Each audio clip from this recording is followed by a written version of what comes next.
Today we're going to be talking about an incredibly novel way, pretty unique, to improve your hip flexors.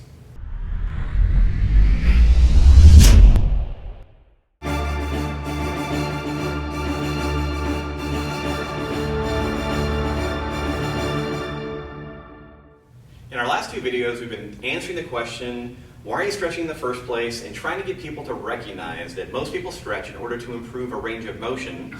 And we've talked a lot about this idea that internal versus external focus really can change your results. Now, in this particular video, we're going to talk about the hip flexors and improving the hip flexors. Because as I mentioned, the two areas of the body I get asked most about are the hamstrings and the hip flexors. Now, if you have been living in a cave for the last decade, you probably haven't heard that we have a sitting epidemic. But if you've been following the news, you've been involved in health and fitness, you know that sitting is now considered the new smoking. If you sit for too long in any given day, it actually has cardiovascular deficits. We see earlier signs, well, basically people die earlier when they sit a lot. But we're going to talk about it more from a movement perspective today, and how to counteract the 8 to 10 to 12 hours that people sit each day. Because if you work in an office job and then you go home and watch television, what we find is that lots of health and fitness professionals come to us and say, my clients' hip flexors are so tight. They can't walk very well, they have problems squatting, their rotations are messed up, they can't extend their body, all because there's problems here. And so we get asked all the time, okay, well, how do I improve that? Now, to have this conversation, I want you to understand some recent research on stretching, okay, or improving range of motion somewhere in the body. And there's three primary words I want you to write down and remember. Number one is repetition. Here's the deal. If you sit for 10 hours a day, the 2 minutes that you spend stretching your hip flexors in the gym are insufficient repetition to counteract all the time you sit in this nicely flexed position. We have to get in repetition if we want to create long-term change in range of motion. That's incredibly important. Number two, overload. Basically, the human body works like this. It wants to stay how it is. If you want to create a change, you have to load it so that it says to itself, man, if we're to do that again, I better be ready. That's what overload is all about. Now, most people think about overloading in terms of improving strength. Well, if you want to improve range of motion and flexibility, you also have to overload. So you have to figure out, okay, how do I take this area of the body I'm interested in improving and load it? Number three is similarity. This one's very, very, very critical. In the recent stretching research, what we see is that if I lay on my back and I improve my hamstring flexibility, or I get into some deep kneeling stretch and try to work on my hip flexors flexibility, that has very little carryover to when I stand up. So what we need is an exercise approach that takes advantage of several things. An external focus, rather than trying to think internally and thereby increasing muscle tension, I want to think outside the body.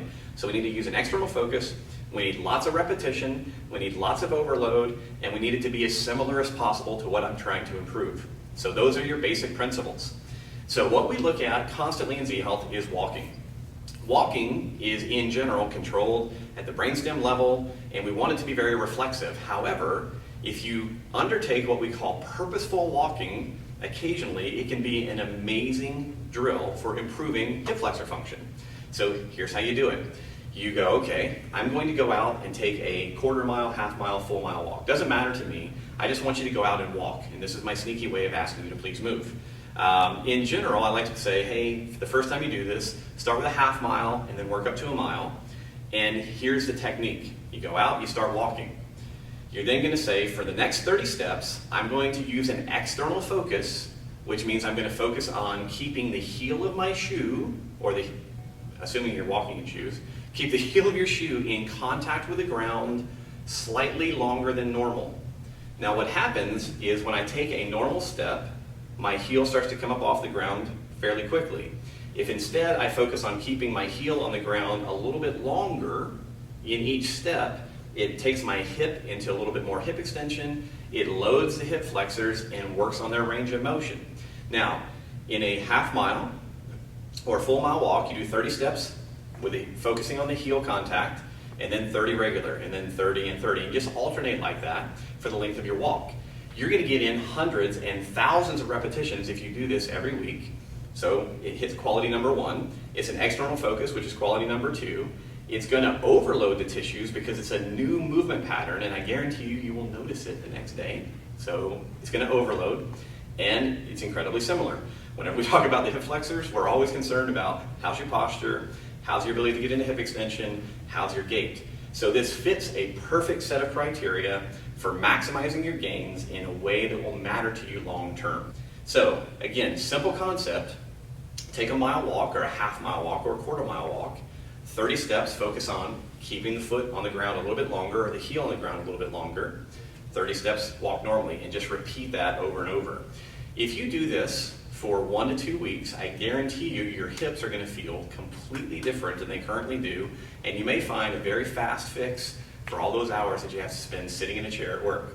So if you have questions about this, please contact us. Otherwise, give it a shot. Let us know how it goes. Thanks.